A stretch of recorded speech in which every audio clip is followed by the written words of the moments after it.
بسم اللہ الرحمن الرحیم۔ السلام علیکم ورحمۃ اللہ وبرکاتہ۔ سامعین محترم، میں ہوں homeo doctor Habib Ahmad Shakir from Rawalpindi. آپ کو آپ کے اپنے چینل حبیب ہومیو ہربل میں خوش آمدید کہتا ہوں، اور دعا گو ہوں کہ اللہ تعالی ہم پر اپنا فضل صحت و عافیت کے ساتھ نازل فرمائے۔ ہماری آج کی ویڈیو کا ٹاپک ہے شہد ذریعہ شفا ہے، پارٹ 1۔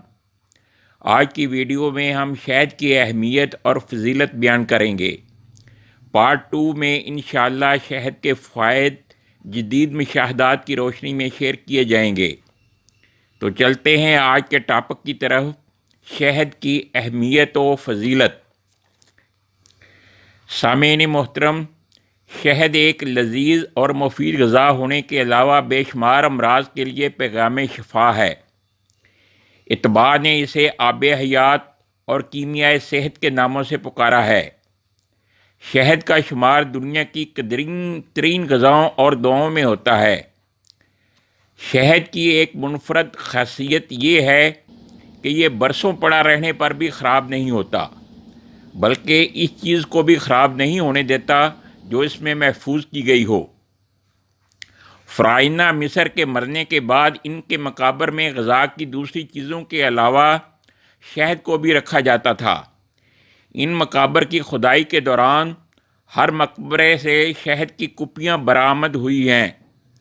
8000 سال گزرنے کے باوجود یہ شہد انسانی استعمال کے قابل پایا گیا، حالانکہ اس کا رنگ سیاہی مائل ہو گیا تھا۔ اسکندر اعظم اور اس سے قبل کے لوگ مٹھاس کے لیے صرف شہد ہی کا استعمال کرتے تھے۔ شہد کے علاوہ کسی اور مٹھاس سے وہ واقف نہ تھے۔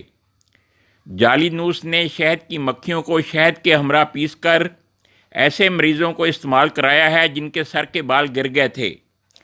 ہندوؤں کے ویدوں اور پرانوں میں جن 7 سمندروں کا ذکر ہے، ان میں ایک ساگر یعنی شہد کا سمندر ہے۔ 5 امرتوں میں ایک امرت شہد بھی ہے۔ توریت اور انجیل مقدس میں بھی شہد کا تذکرہ موجود ہے۔ توریت میں ایک بادشاہ کی داستان بیان کی گئی ہے جو اپنی کمزور اور شکست خوردہ فوج کو جنگل میں لے گیا اور ان کو جنگلی شہد پلا کر اتنا طاقتور کر لیا کہ دشمن پر قابو پا لیا۔ لہٰذا زمانہ قدیم ہی سے شہد کو ایک پاک طیب چیز سمجھتے ہوئے بطور دوا اور غذا ہر دور میں اس کا استعمال کیا جاتا رہا ہے۔ شہد کی اہمیت کا اندازہ اس امر سے بھی لگایا جا سکتا ہے کہ جنت میں دودھ اور شہد کی نہریں ہوں گی، اور شہد کو جنت کے بہترین مشروبوں میں سے قرار دیا گیا ہے۔ قرآن مجید میں ایک سورہ خصوصی طور پر شہد کی مکھی کے بارے میں ہے۔ ارشاد باری تعالیٰ ہے کہ اس میں لوگوں کے لیے شفا ہے۔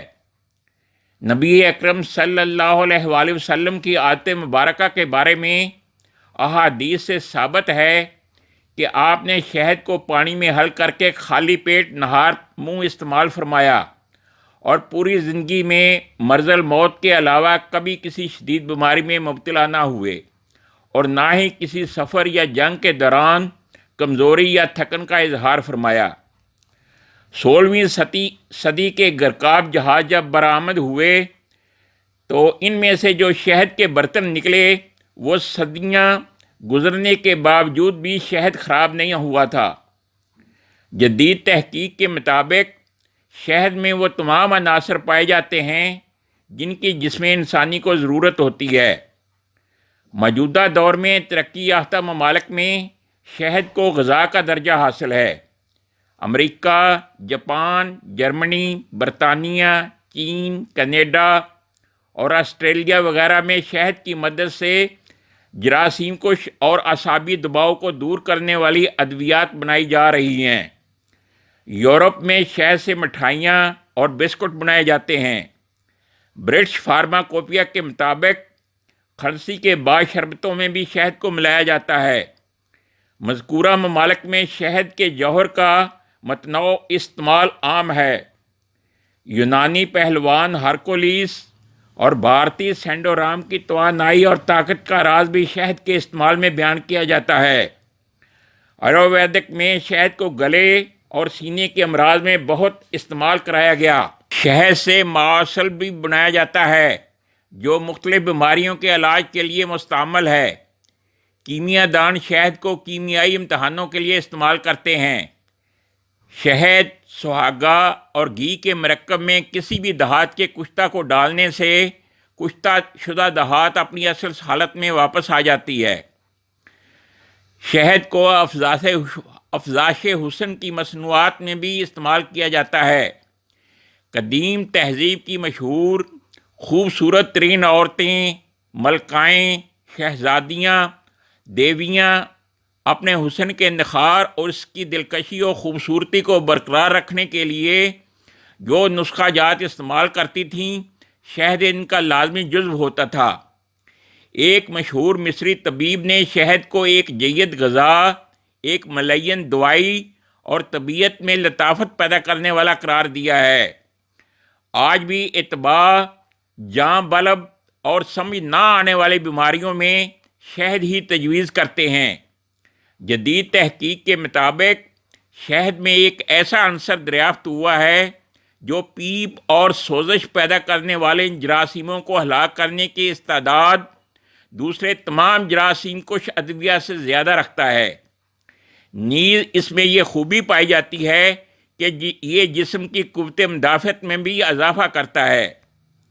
بعض علماء نے تحریر کیا ہے کہ شہد اور دودھ ہزاروں بوٹیوں کا عرق ہیں۔ اگر تمام دنیا کے حکماء جمع ہو کر ایسے عرق تیار کرنے کی کوشش کریں تو ہرگز نہیں کر سکتے۔ ایک مشہور کمپنی شہد میں کلونجی آئل ملا کر اسے تمام بلغمی امراض، معدہ کے امراض، جسمانی قوت اور قوت مدافعت بڑھانے کے لیے بڑے دعوے کے ساتھ فروخت کر رہی ہے۔ قرآن و حدیث اور دیگر الہامی کتب نے شہد کے استعمال کو مستند قرار دیا ہے۔ طب جدید بھی شہد کو تمام امراض کے لیے اکسیر اور معجزاتی دوا و غذا کے طور پر تسلیم کرتی ہے۔ یہ شہد کی اہمیت، فضیلت اور کرشماتی اثرات کا نتیجہ ہے کہ اس کو صدیوں سے مختلف بیماریوں کے ازالہ کے لیے بطور دوا اور غذا مسلسل استعمال کیا جا رہا ہے۔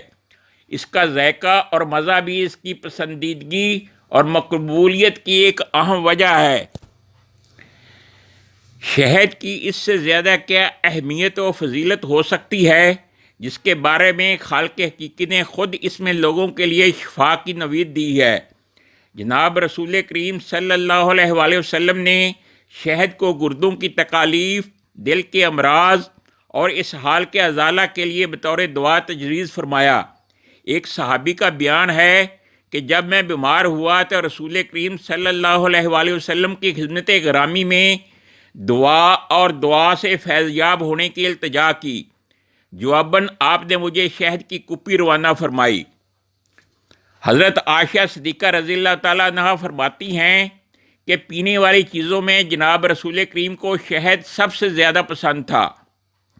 حضرت عبداللہ بن مسعود رضی اللہ تعالیٰ عنہ روایت فرماتے ہیں کہ جناب رسول کریم صلی اللہ علیہ وآلہ وسلم نے فرمایا، تمہارے لیے شفا کے دو مظہر ہیں، شہد اور قرآن۔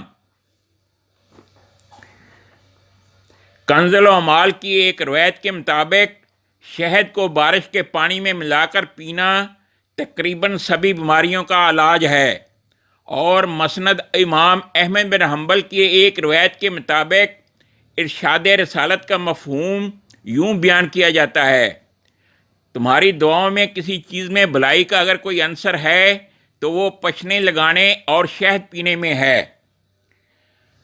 رسول کریم صلی اللہ علیہ وآلہ وسلم سے تعلیم یافتہ صحابہ کرام بھی شہد کو بہت پسند کرتے تھے۔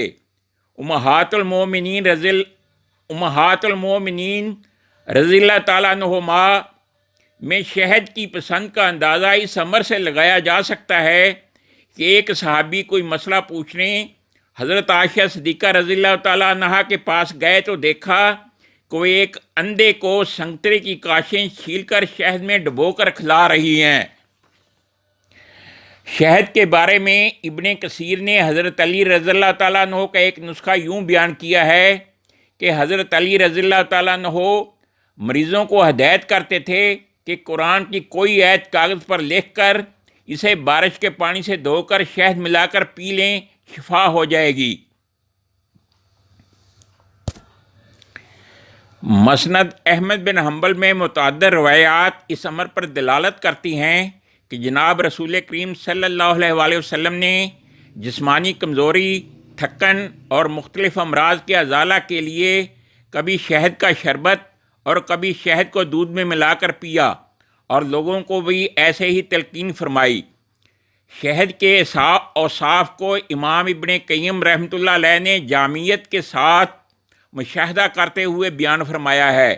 وہ فرماتے ہیں، شہد ایک ایسی منفرد چیز ہے کہ اس کا شمار اگر غذاؤں میں کریں تو مکمل غذا، دعا میں شامل کریں تو عمدہ دعا، اور پینے کے لیے بہترین مشروب ہے۔ جو عمدہ قسم کی شیرینی، اعلیٰ قسم کا تلا اور نادر قسم کا مفرہ ہے۔ اللہ تعالیٰ نے ان اوصاف کی حامل اور کوئی چیز نہیں بنائی۔ شہد غیر معمولی منافع کا حامل ہے، جو محلل ہونے کی وجہ سے معدہ اور آنتوں سے غیر ضروری فضلات کو صاف کر دیتا ہے، معدے کو معتدل گرمی پہنچاتا ہے، پخانہ کو نرم کرتا ہے۔ شہد غذا سے بھرپور ہے اور بوڑھوں کی بلغم ختم کرنے کے لیے خصوصی طور پر مفید ہے۔ مرکبات ادویہ کے لیے شہد نگران قوت ہے، انہیں عرصہ تک خراب نہیں ہونے دیتا۔